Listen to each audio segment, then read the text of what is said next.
আমি জন্মগতভাবে হিন্দু হলেও ভালোবেসে বিয়ে করেছিলাম একটা মুসলমান পরিবারের ছেলেকে। প্রথম দিকে এই বিয়ের সম্পর্কটা আমার পরিবার মানতে চায়নি, কারণ আমাদের ধর্ম ছিল আলাদা। কিন্তু পরে যখন ভেবে দেখলো আমার সুখে থাকার কথা, আমার ভালো থাকার কথা, তখন পরিবারের সবাই এই বিয়েতে রাজি হয়ে যায়।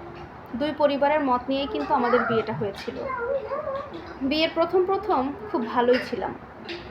বিয়ের 1 মাসের মধ্যে আমার হাজব্যান্ড দাবি করে আমি যেন হিন্দু ধর্ম পরিবর্তন করে মুসলিম হই। তার একবার বলাতে আমি মনের ইচ্ছায় হিন্দু ধর্ম পরিবর্তন করে আমি মুসলিম হয়ে যাই। আলহামদুলিল্লাহ, আমি সেই তখন থেকেই মুসলমান ধর্মে পালন করে আসছি। কিন্তু আমার কপালের সুখটা বেশি দিন রইল না, জানেন। আমার বিয়ের কয়েক বছরের মধ্যে আমার 2টো সন্তান হলো।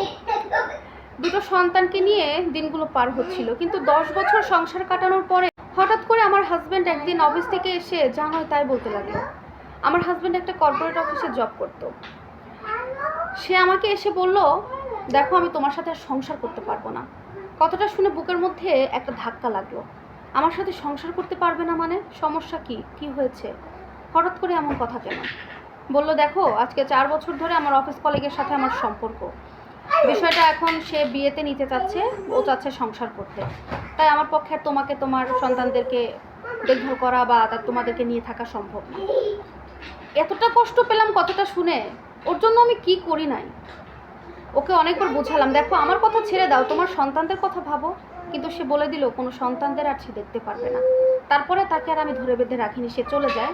ঠিক 3 দিন পরে আমি জানতে পারি সে বিয়ে করে তার নতুন ওয়াইফকে নিয়ে অফিসের পাশে একটা ফ্ল্যাট ভাড়া করে তার বাসায় একটা সংসার শুরু করেছে। তখন আমি তাকে ডিভোর্স করে দেই এবং আমি আমার বাবার বাড়িতে আসি। আমার বাবাই আমাদেরকে 3 মাসের মতো চালায়। তারপর থেকে আমি কাজের চেষ্টা করছি, কিন্তু সেরকম কাজও আমি পাচ্ছি না। আমার বাচ্চা ছোট, যে কারণে আমি বাইরে যেতেও পারি না। তাই একটা বিজনেস করার আমি খুব চেষ্টা করছি, কিন্তু আমি জানি না এই বিজনেসটাও করতে পারবো কি না।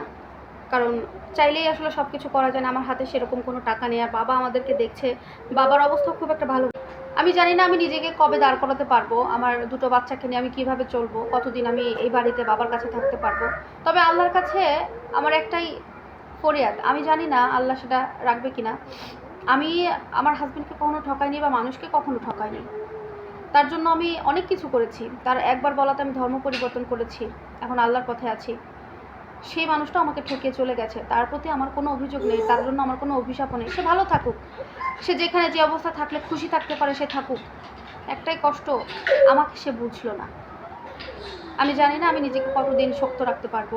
তবে আপনারা সবাই দোয়া করবেন আমি যেন নিজেকে, আমার সন্তানদেরকে ঠিকভাবে মানুষ করতে পারি। আমি যেন খুব দ্রুত নিজের পায়ে দাঁড়াতে পারি।